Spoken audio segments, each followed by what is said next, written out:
HumanX Ventures presents Inside the Coaching Mind.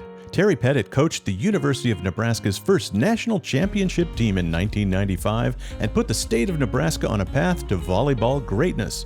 Now, Terry mentors coaches, writes books, and gives talks about leadership and team building to corporate and business audiences. Here's Coach Pettit to take us inside the coaching mind.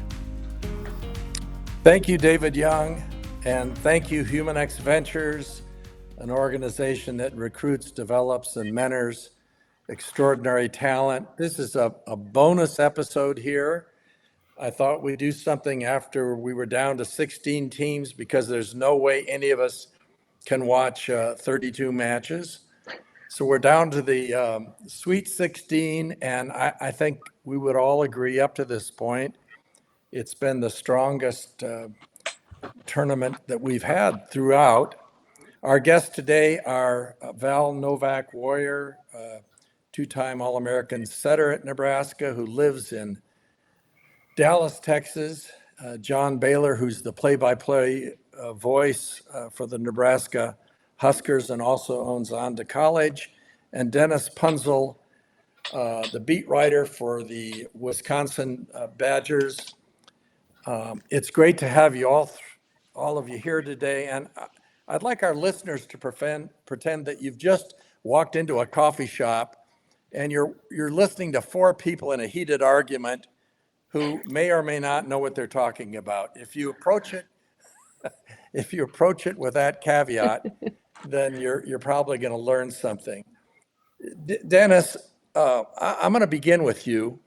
Make a case for Wisconsin advancing to the Final Four. You see the Badgers more than anybody else.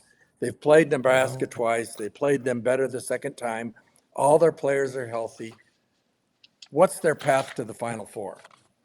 Yeah, they're healthier. That's a big part. You know, their issues have been they had three front row players who were hurt at the start of the year when they lost to all the other national powers. And then late in the season, they lost two backcourt people on the same day and had to play several matches without them and adjust. And now they're just getting all the pieces back. I don't know that Gulce Gutchikin is back. She played some DS the other night, and then in the fourth set, they pulled her from that role too, and she had the back brace back on. So I'm not quite sure what her status will be this week. Hard to make a case when I've seen what Nebraska did to them twice. The case you'd make is sort of the Penn State part of the equation, that Wisconsin destroyed Penn State and then Penn State beat Nebraska. So there's something there. But I don't face head-to-head, Wisconsin has not been able to handle Nebraska, and that's hard, not debatable, except matches change. You know, every match is a fresh start. Well, they begin with the lady that's won the Big Ten Player of the Year twice and might be a front runner to win National Player of the Year again in Sarah Franklin. And their freshman setter is no longer a freshman. She's played 32, 33 matches now. I think 2 or 3 years ago, we might have thought that Anna Smrek would be in the conversation for Player of the Year at this point in her career. So she can be that dominant a player. Julia Orzel's probably having her best year as an outside attacker. JB, what has Nebraska done to win those two matches? Well, I think it's a really tough matchup for Nebraska. When you look about Wisconsin and Penn State, I mean, Wisconsin has such a great right side block, and Penn State is so outside oriented. So those outside hitters, Cameron Hanna and also Jess Merzel for Penn State, were constantly hitting it into Anna Smrek. Just a really bad matchup for Penn State. Whereas Nebraska against Wisconsin, to answer your question, Terry, was able to pass well both those matches and run middles and run right side to stay away from that really tough Wisconsin right side block. But, I mean, Wisconsin on paper is arguably the most talented team in the country when they're healthy. And Nebraska hasn't seen them healthy all year long. And I hear this argument that, well, it's tough to beat the same team 3 times. Well, Wisconsin beat Nebraska 3 times in 2019, beat Nebraska 3 times in 2021. And I just saw the Nebraska-Miami match. I don't think Nebraska had a tough time beating Miami 3 times. So I don't really understand that one. And, Wisconsin's got 5 seniors. I think 4 of them are graduate seniors. They might even be part-time professors. They've been there so doggone long. But, I mean, these kids are motivated. Only 3 of them remember the 2021 title. So, I mean, you got some seniors out there. I mean, they are really hungry. They're finally healthy. On paper, they're really tough. I mean, this is going to be a tough matchup. I mean, thank goodness it's at the Devaney Center. Both times Merritt Beeson has had a good match against Wisconsin. Probably a better match overall than she's had overall through the season. And one of the questions I have, and I don't know, Val, if you'd have an opinion on this, Merritt's hitting, I think, about 248. And when you look at the level of athlete she is with her point of contact, and she's got an exceptional setter, and she's got great middle attackers running away from her.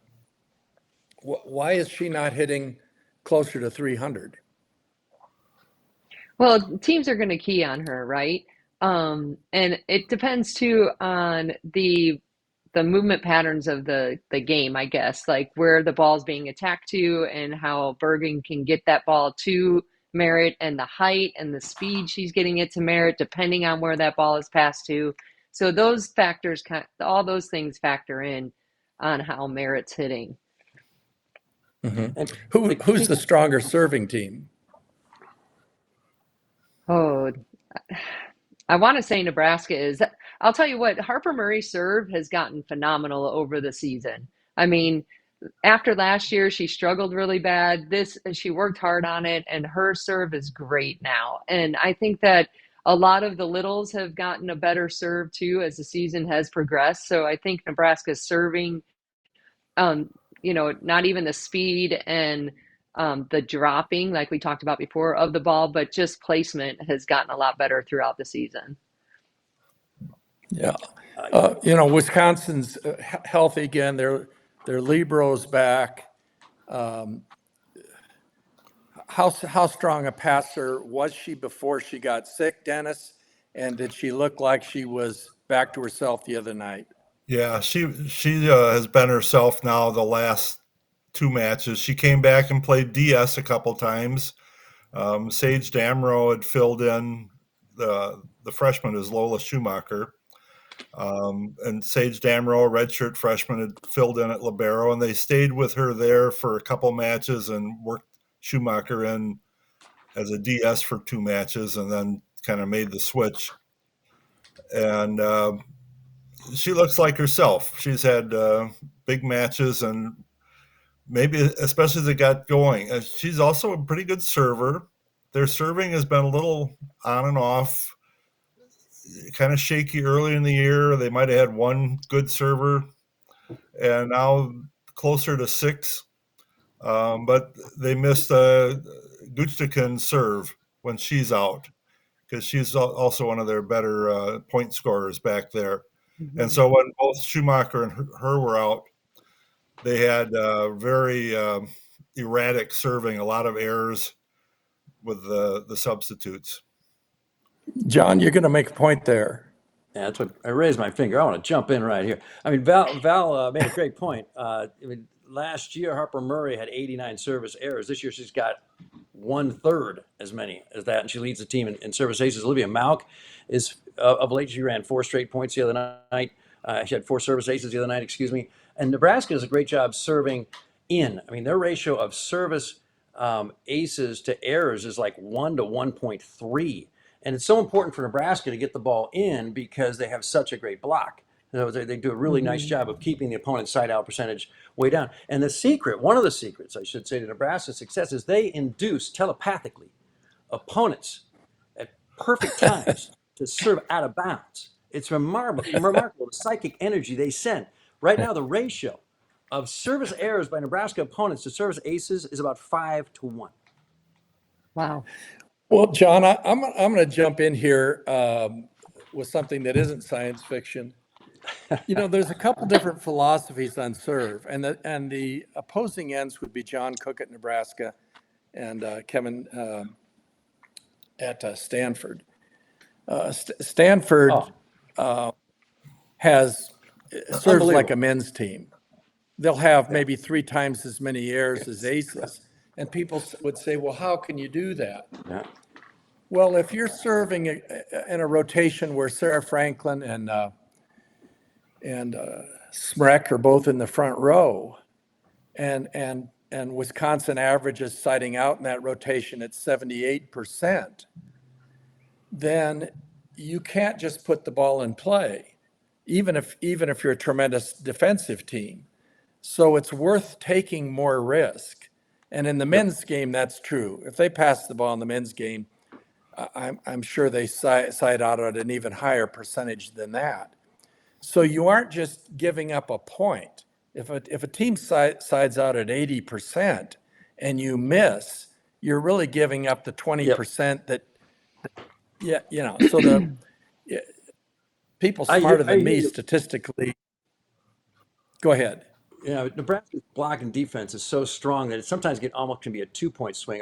Opponents' side out percentage is typically really low for Nebraska. I'll just throw this in. The key for Nebraska is finding kills from people not named Andy Jackson and Harper Murray. And 2 of the last 3 matches, Merritt Beeson's hit more than 300. That's a great sign. Taylor Landfair's been starting at the second outside of late.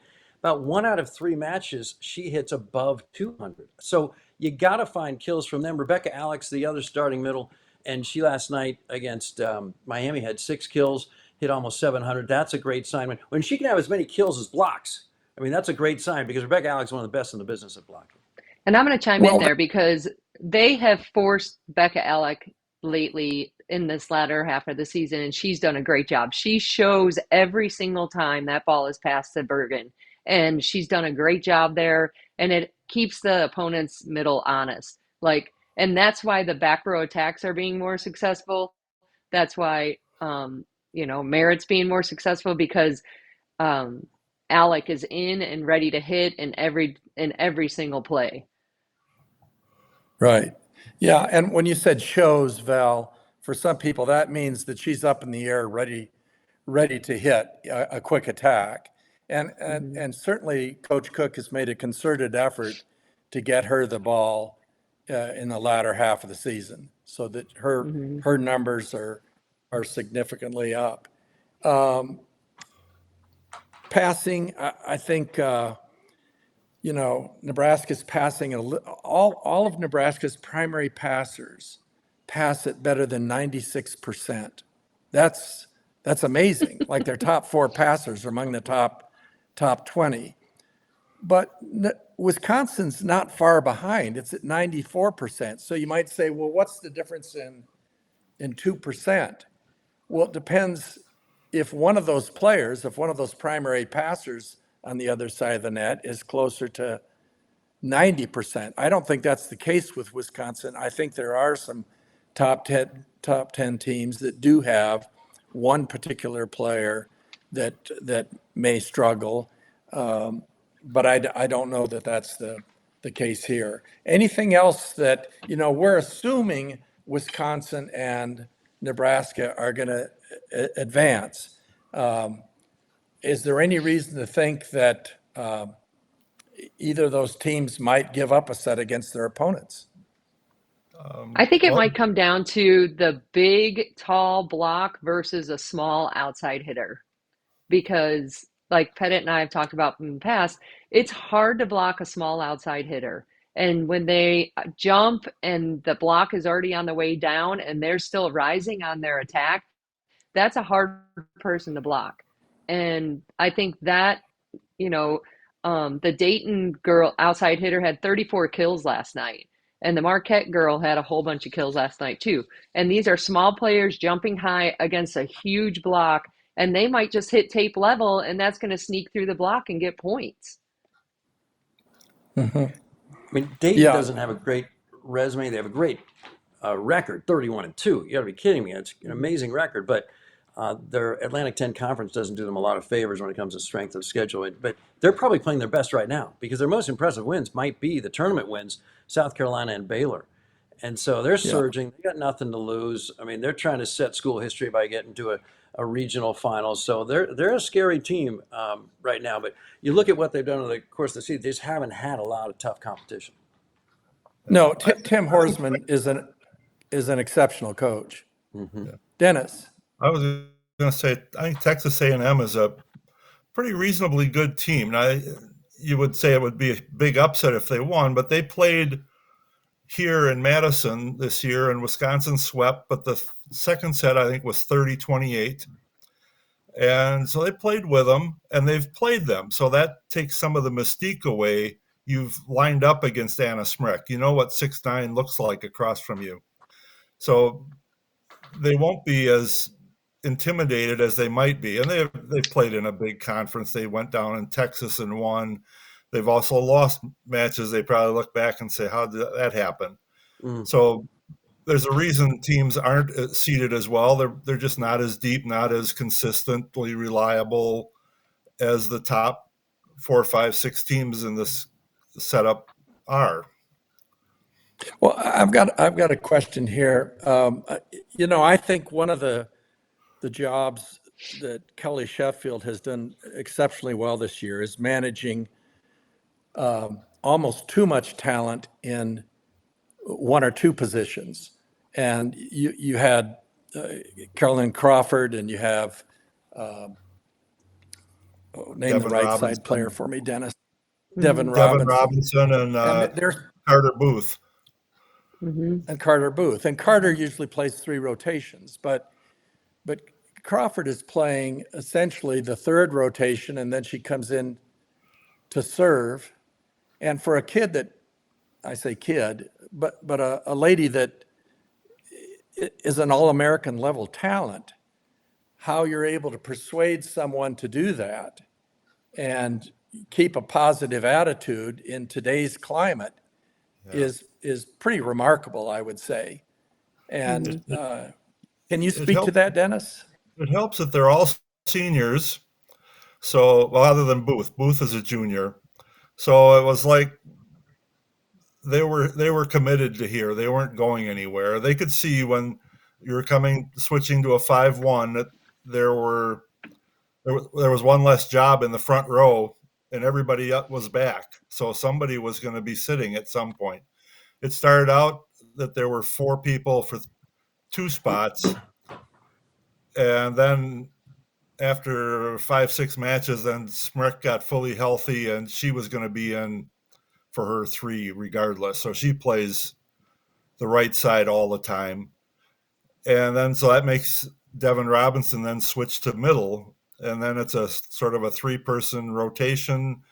Carter Booth has sat out a few matches. She's, I think, had some ongoing physical issues, but I think she's been healthy, and she's the one who plays her full 3 rotations. And then Robinson and Crawford split their half of the middle, and Crawford serves some of the time, sometimes not. Depends on how healthy their servers are. So it's a big part of the Wisconsin ethos is team first. It's team over individual goals, and you buy into that or you don't come here. You go someplace where you can just be the star. And if you come here, I like what they're doing with Robinson, because they're not running her on a slide. They're running her on a high ball. So it's a higher percentage kill ratio for her as opposed to a slide. Well, she's going off 1 foot, but it's a higher ball. Mm-hmm. But she lines up on the right side. She scoots over and lines up on the right side to hit that ball. Well, I'll tell you, not many other coaches are sending sympathy cards to Kelly Sheffield for this big problem he has trying to figure out who to play in the middle and the outside. But it's pretty remarkable, though, and kudos to Wisconsin. They don't lose key transfers. I mean, they lost that backup who went to Ohio State, and I think there was a health issue, and she really hasn't been able to play at Ohio State. I mean, it's just remarkable. I mean, these players are willing to stick around. I mean, CeCe Crawford, she's starting almost anywhere else. I mean, Devin Robinson was one of the best middle blocker recruits coming out of high school ever, and she stuck around, and she's a bit of a platoon player as a 5th-year senior. It's just the loyalty, the love of that school is pretty admirable. John, Layla Blackwell, Nebraska's 3rd middle blocker, is, I think, just an amazing player. And she probably doesn't attack as well as Andy Jackson, but her statistics are better than attack statistics are better than Becca Alec, and her blocking statistics are better than Andy Jackson. Situationally, let's say you're in end game and you need a block. Would Coach Cook ever consider bringing her in For whom? for Andy Jackson? Or if you needed a kill, would he consider bringing her in, For for Rebecca? Becca Alec? Maybe. I mean, Yeah. you got to remember who Layla Blackwell is. I mean, she was the architect, one of the architects of one of the greatest upsets in the history of tournament play. That was in 2022 when San Diego went to Maples Pavilion at Stanford and won in 5 sets to get to the Final Four. In that match, she had 12 kills and no errors and hit like 700. She was basically the architect of one of the greatest upsets in the history. She comes to Nebraska, and like Devin Robinson, she's willing to play a platoon role, and it's really been less than that. She has not. She's played maybe a fourth of the sets, but the issue with her is on the slide. She's her strength is not the slide, and so but she's fabulous in front of the setter. Bergen Riley loves to set her. She's a huge target. She can kill from here, wherever the ball. And the team loves her. She's got a great big block. But again, no one's writing simply letters to John Cook for the challenges. He's got to figure out who gets to play in the middle. I think the one issue would be offense in front of the setter. I think Layla might be a smidge stronger than Rebecca Alec. But Rebecca Alec, blocking, it's got to be one of the best in the country. Right. Well, let's jump up to the regional in Happy Valley at State College, and we're going to have a lot of interest there because Creighton's there. Katie has done a remarkable job with Penn State. I don't think going into this year, if you'd told me that team is going to lose one match in the Big Ten, that would have been possible. Even going into that last week, I thought Nebraska would probably win at Penn State. So kudos to her coaching. I don't know whether any of us can say this, but I'm curious, in what ways might her coaching philosophy differ from Coach Rose, and in what ways might it be different? And they seem fundamentally sound, which Coach Rose's teams were always strong fundamentally. Dennis, it looks like you might have an idea on this. No, I'm puzzling. I'm just trying to think back, and I see a lot of the same things, right down to their delay a game things with tying the shoes whenever they need to, or changing servers right before the whistle. There are some differences. Those same tricks, and still strong outside hitters, a good back row, a good libero. It looks a lot the same to me. I don't know. I imagine the practices are different. I'm thinking the player-coach relationship is different, but just from a distance, they look very similar. If she would just start wearing a light blue sweater and have a little paper notebook and cross her legs and act and look curmudgeonly most of the match, I don't think there are any differences. I mean, because you're running the same offense, it's kind of a slow offense. I mean, they've got a really athletic setter, a fabulous setter in Izzy Stark. But look, that team is absolutely on a mission. I mean, it's moving to watch them and to watch the head coach. It's just, I don't know any precedent for it. Of course, I'm talking about the breast cancer treatment. I mean, I go and interview the head coaches before matches, and they're all so generous to give me the time right before matches. And of course, she's unavailable because she wants to minimize her interactions with other people because of the medical treatment. It's just remarkable what she's doing. And you can think of other amazing coaches. I mean, Craig Skinner, what he's done as the head coach of Kentucky this year is just stunning. To win the SEC, are you kidding me? Over Missouri and Texas and Oklahoma and Florida. I mean, just remarkable. And Brooklyn DeLay, she's got to be considered for National Player of the Year. But, I mean, you got to give it to Katie Schumacher-Colley, what that team has been doing. And you're right, they're playing beyond themselves. I mean, this is synergy, on steroids, what they're doing. They've got plenty of talent, but 19-1, on the verge potentially of a Final Four. But I think everyone in the state of Nebraska is rooting for Creighton this coming weekend. Yeah. I think that maybe the difference from a coaching thing, I don't know how many transfers Russ brought in, but it's a different era, and her whole team, besides the setter, played somewhere else, and most of them were in the Big Ten. So she's kind of scooped up players that she's played against, and then somehow they've melded together pretty quickly. And you got Hannah's from Clemson. I think all the other transfers are Big Ten transfers, and it seems to have worked. But when Wisconsin Sarah Franklin and Carter Booth and I don't know who else would be in that group that won the national championship, but Missouri was 9-19 in 2022. They were 2-16 in the SEC. They hired Don Sullivan, who comes over from UNLV, and they're in the Sweet 16 2 years later. But when you look at their roster, there are 7 or 8 transfers on the roster. Southern Methodist University had 10, 12 kids from other schools. Yeah. So, we can be disappointed in this. Oh, and I think all of that. Terry, I didn't say that as a judgmental thing. It's just a way that she's built her roster, and that's going to be happening almost everywhere, even more so in the coming years with revenue sharing, and the schools that are going to pay directly are going to, if you aren't paying your players directly, they're probably looking for the door.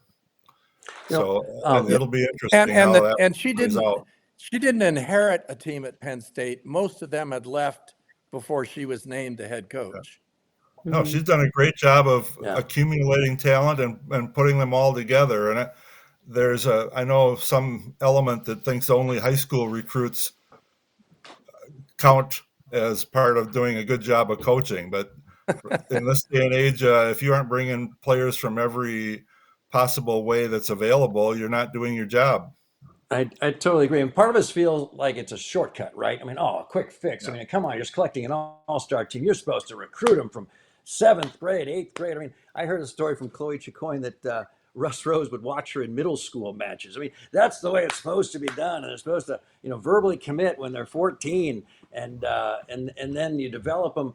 I mean, that it doesn't matter what we think. I mean, the world has totally changed. But Don Katie Sullivan, what she's done, and Terry, you described how or one tool she's done is unbelievable. I mean, 13 years at Iowa State as an assistant coach. They get to the NCAA tournament 12 times. Prior to that, there was no history of success for the most part at Iowa State volleyball. UNLV, she's the Mountain West Conference Coach of the Year.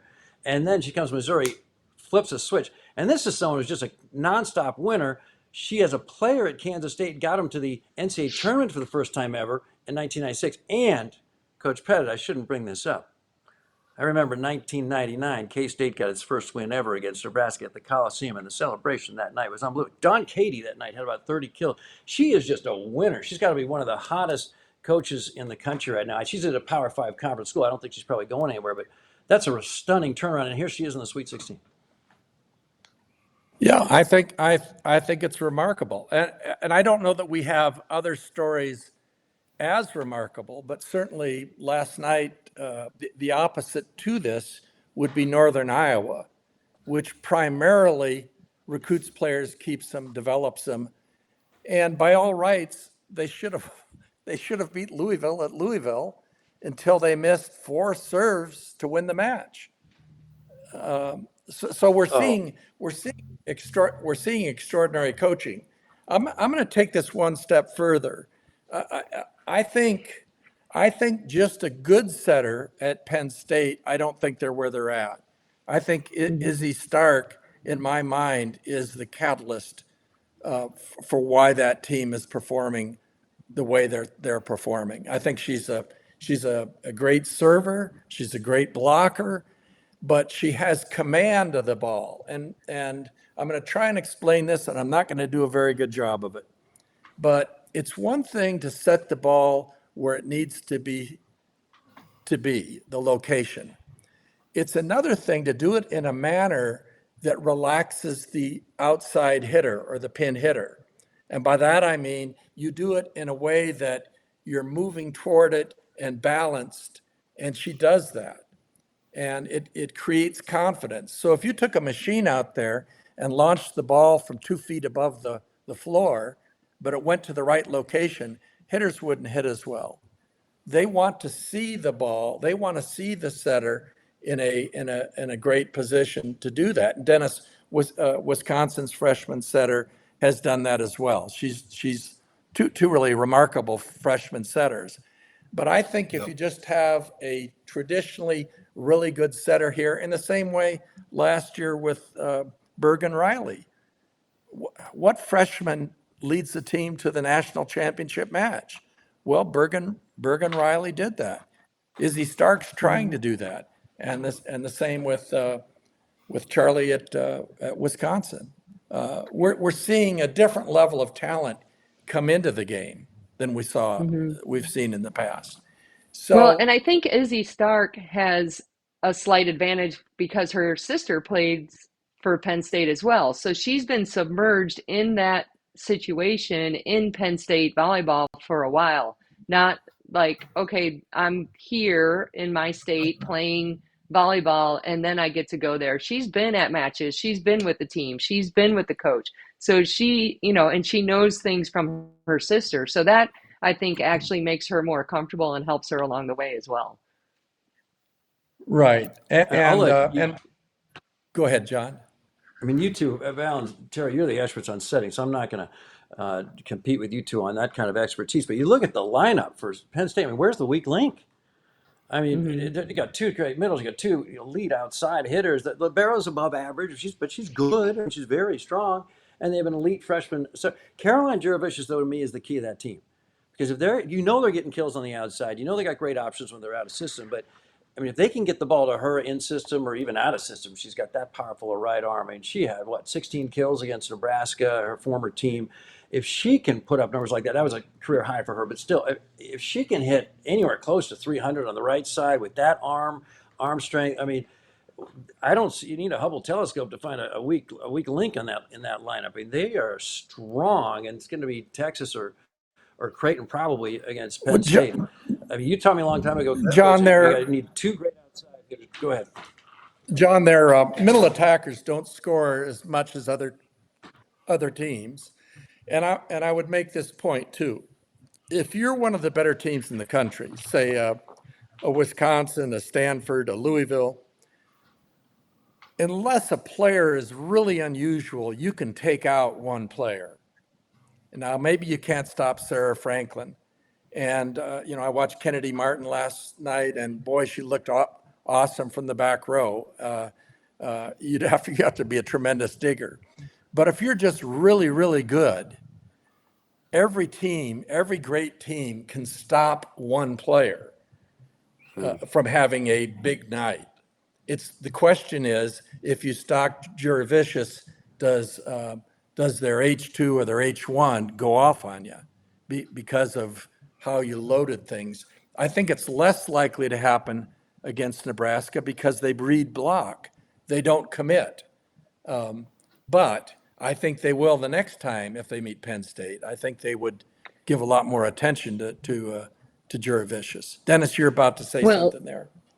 Well, I was going to say that match was the first time I've seen Juravicius really assert herself and make a difference on the court. I know she was a good player out of high school and had a lot of people who would have loved to have had her, but I hadn't seen her have an impact this year. She didn't here, but none of them did when Penn State played here. That was probably the outlier match for them and they really held down Merzik as their main threat. And I think that's almost all teams are going to try and stop Merzik and Anna as well. So they come at you from the left. And maybe it should open the door for someone on the right to be a little more effective. And maybe she's finding that now. And that's what I thought happened was that Nebraska shut down the outside Merzik, and that's why Juravicius was because Merzik didn't have a big match, but that's why Juravicius could go ahead and have a huge match. But should Juravicius have a big match against Taylor Landfair, who's 6'5", or Harper Murray, who's an exceptional left side blocker? I don't think so. She may have had a little super motivation going on there too. That's hard to measure that factor in life. Yeah, but you also can't have that level of match unless the setter puts the ball in the right place. If that set falls 2 feet inside and a foot closer to the net, then you're not seeing that. So Stark must have had a wonderful match. Couple other Yeah, things here. she did. Kentucky, when I look at their roster, Brooklyn DeLay, Emma Grome's been there a long time. Erin Lamb is the type of hitter you referred to, Val. She's a smaller outside hitter, but she had a big Mm-hmm. night the other night. I think she had like 13 kills and no errors. So I don't know what to think about that, about Kentucky advancing there. I tend to think that they would, but it's hard for me to see that, that they would give Pitt a match. I don't know who's going to give Pitt a match. Nebraska. Yeah, I think Pitt can pretty much book a trip to Louisville right now. But Kentucky's beaten Missouri twice already this year, both in 4 sets.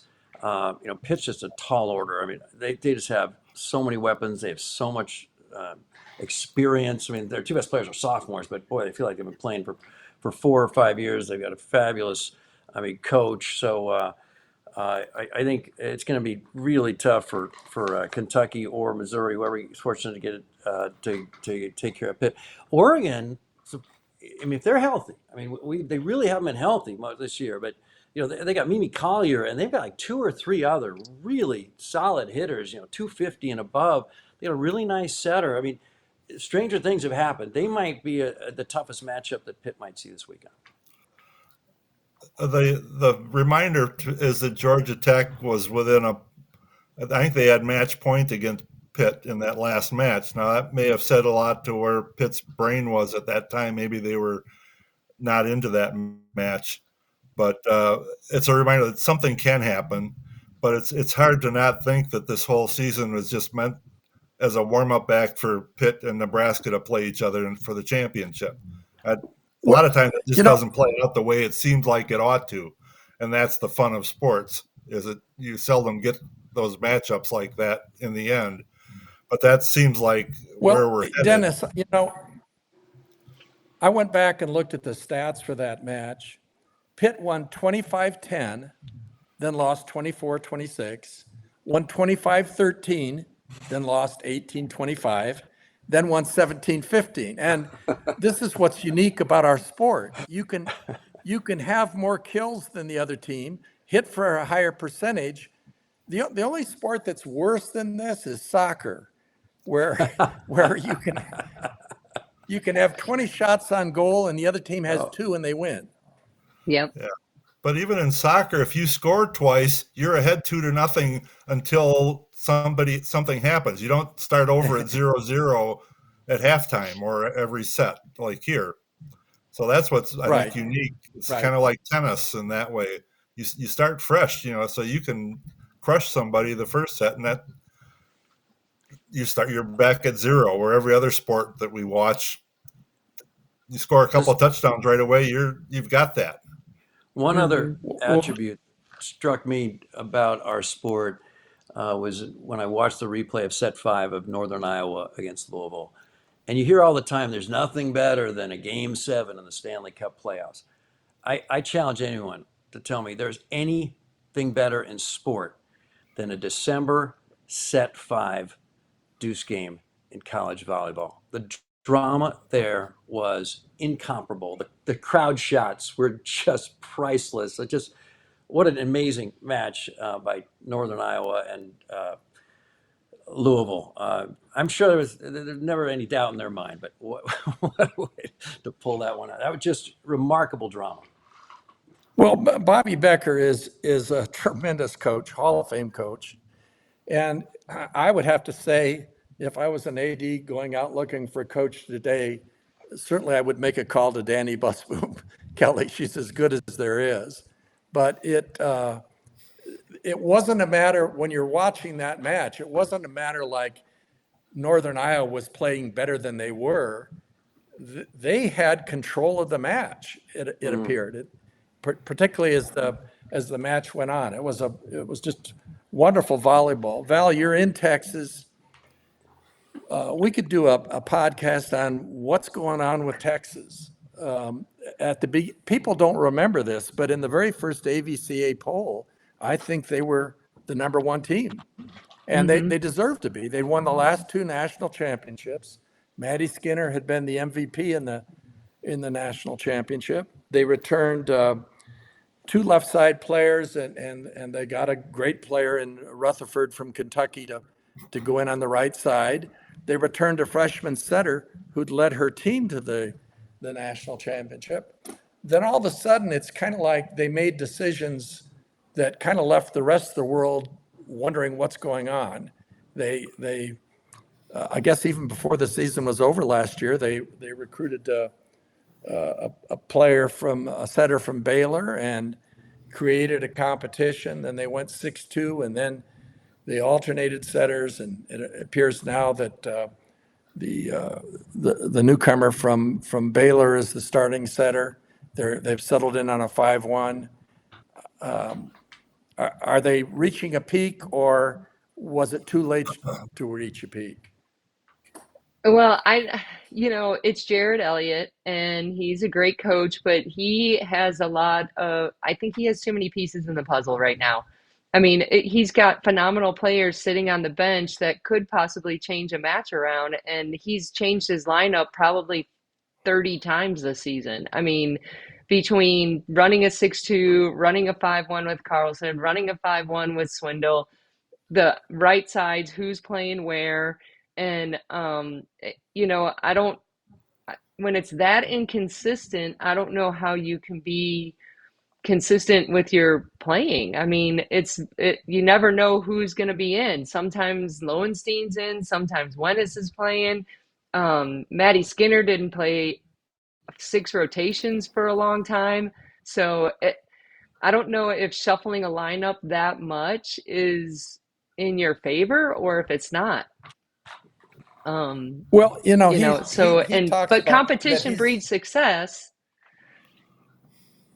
Well, he talks about being the general manager now, and that Eric Sullivan and David Hunt, and maybe David Hunt in particular, are the people coaching the team.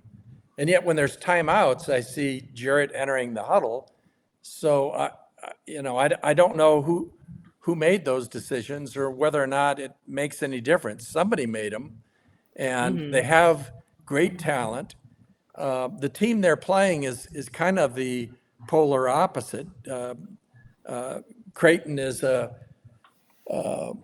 team with two exceptional left side players, and Ava Martin and Nora Sis, a setter who, and I've shared this before, a setter who won something like 4 events in the state track, 6A state track meet, including the pole vault and the shot put, and who blocks better than most right side players. She hits over 400. They attack from all 6 zones. It's kind of like running into a swarm of bees. And I tend to think, like you said earlier, the longer the match goes, the more likely you are to get stung. But right. But Texas certainly has the talent to win that. Any other thoughts in that match, JB? You see Creighton some? That strikes me as the most intriguing of these Sweet 16 matches, because you've got the whole Creighton dynamics. They scheduled really well in the non-conference part and challenge themselves as much as you can, and then they get to their season and everybody's going to say, well, you just run roughshod over everybody. They don't have any competition, but they also don't slip up against anybody. So a less driven team will have an off night in the wrong place at the wrong time and lose. Well, they didn't do that. They crushed everybody.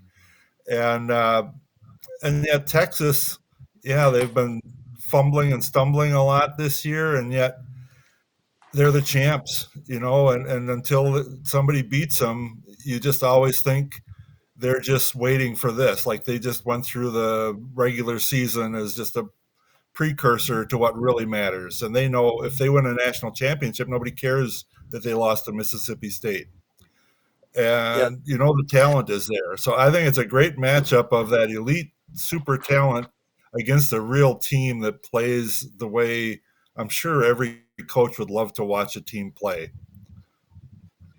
Yeah, Texas is a real enigma because Well, from what I saw a year ago in the I think championship, from what I saw in the championship What'd match you a say, year John? ago, you got a great freshman setter last year, a great freshman libero. You just got to replace a middle. You got to replace a right side. I just roll it all back again, and they got a great new right side, and Reagan Rutherford. And you're right. There's been all these changes, but never underestimate Texas, especially this time of year. Of late, they've really kind of built for December runs and been highly successful. But I think a lot of folks, I mean, if you're, there's so many contrasts between Creighton and Texas because, Creighton's homegrown. They got to transfer middle from Kentucky. They got to transfer libero. But otherwise, these are homegrown kids who have been developed, and they're just hard to root against because they just play so hard. They've got amazing chemistry, amazing love for their coach. And this is a rematch of a regional final, about 8 years ago. And Creighton's trying to get to its first Final Four, its second Elite Eight, and it's the team that's had four national championships. You go back to 1988 versus a team that's been knocking on the door for so long. It gets hamstrung every year by its conference, and this is one of the strongest teams they've ever had. It's just a lot of folks, not just in the state of Nebraska, I think, are hoping for Creighton to bust through. A couple other matches that are really going to be interesting. Louisville and Purdue. I can't imagine two more different teams. One has too many moving parts. Louisville. They're running a 6-2. They've got three middles, and they didn't set the one right side the other night. Purdue is the best way to attack a 6-2 is out of the back row, and Purdue has Eva Hudson and Chloe Chicoine. I think that will be really interesting. And Coach Shondell, who's another Hall of Fame level coach, has knocked on the door several times, and I think this may be the opportunity for his team to take another step because I think the matchup is really good, and they've I just think that he has the ideal personnel to play a team that is running a 6-2. However, I wouldn't say that if that outside hitter from Louisville was sitting across from me. I'm afraid she'd shoot me. Anna DeBeer, yeah. Yeah, she's Anna, one. I Anna think DeBeer. you've got three of the four teams with plausible paths to the Final Four there, and maybe even Florida, because Mary Wise. I mean, she's been there forever, and she's got another strong team, and she maybe has a National Player of the Year, and Kennedy Martin is averaging almost 6 kills a set right now, and so the best player on the floor is going to be Kennedy Martin. So all four teams have got a path, but Dave Shondell should have gotten to the Final Four about 15 years ago. His setter got hurt late that year, but here he goes with two great outsides. And you taught me a long time ago, Coach, that you got to have two great outside hitters to go deep into December. I mean, that was the lesson of Kate Cernich in 1995, 25 kills in the national championship. But you got to have not just one, but two great terminators on the outside, and Purdue does. And Purdue has a really Florida, nice middle too. Their middle and right side. Oh, You sure. those two help out the outsides a lot. Yeah, Raven Colvin is 2.5 Mm-hmm. kills a game and the best blocker, maybe one of the best blockers in the country, certainly. But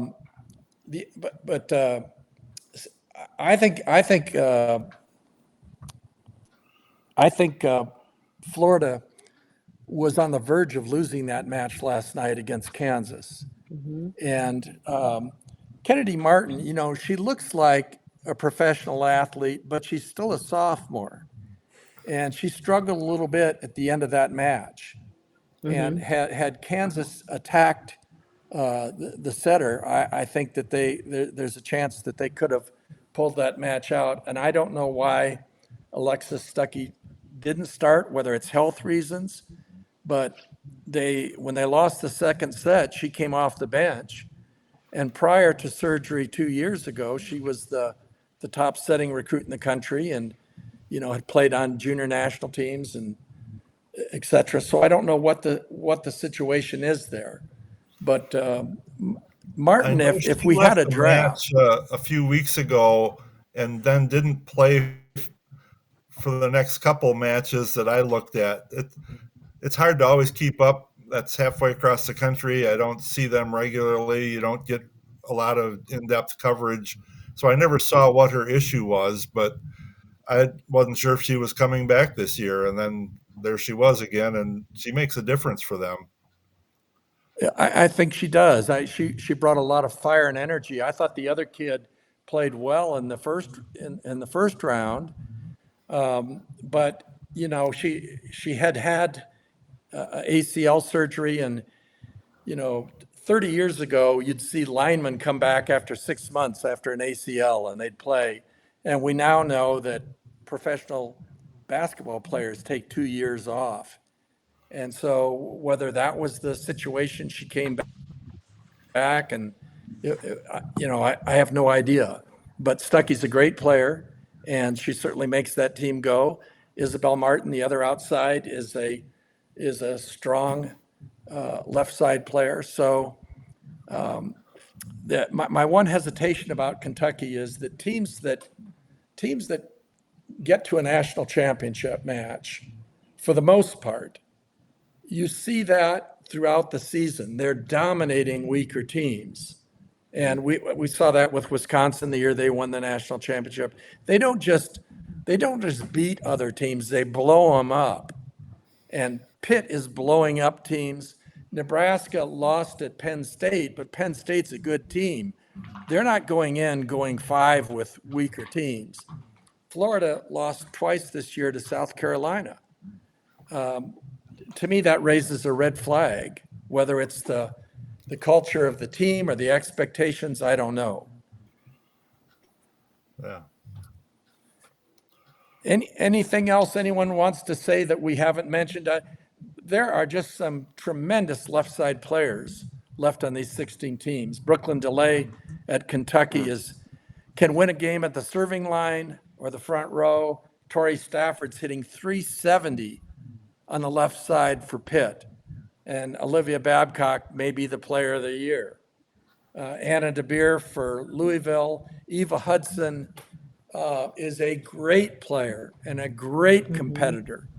She's going to play professional volleyball for the next 10 years if she wants to. Kennedy Martin, Rubin on Stanford, has gone up another level. She's, just a much tougher player this year.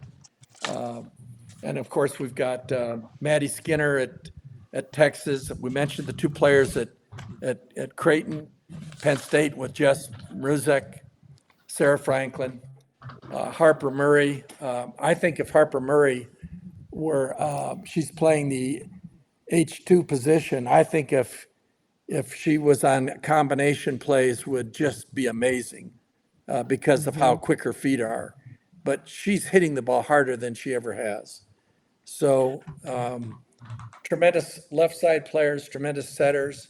And the good news is we get to sit back and just watch what happens next. I want to throw John. out Stanford as my dark horse to win the national championship because offensively they got 6 players hitting .294 or higher.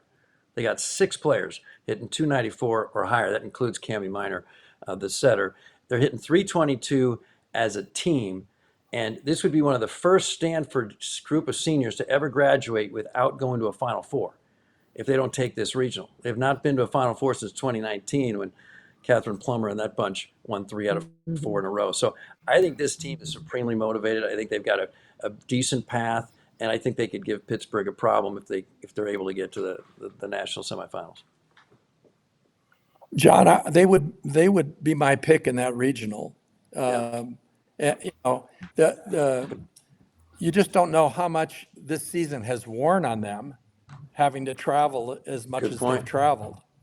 Yeah, you see them on the road, and they've struggled a lot because after the long trips. But I just, Danny Busman Kelly is a phenomenal coach. Her assistant Dan Meskey comes from Nebraska as well, and they've got their reasons, I'm sure. But to run a two-setter offense and try to win a national championship is something that has not been done in 2 decades. You got to go back to 2003, USC, and April Ross and K.O. Burdine and players like that had something to do with those back-to-back USC titles. But it doesn't happen very often, and it's very rare that a two-setter offense even gets to a Final Four. I got to look that one up, but so they're trying to do something that's pretty unprecedented.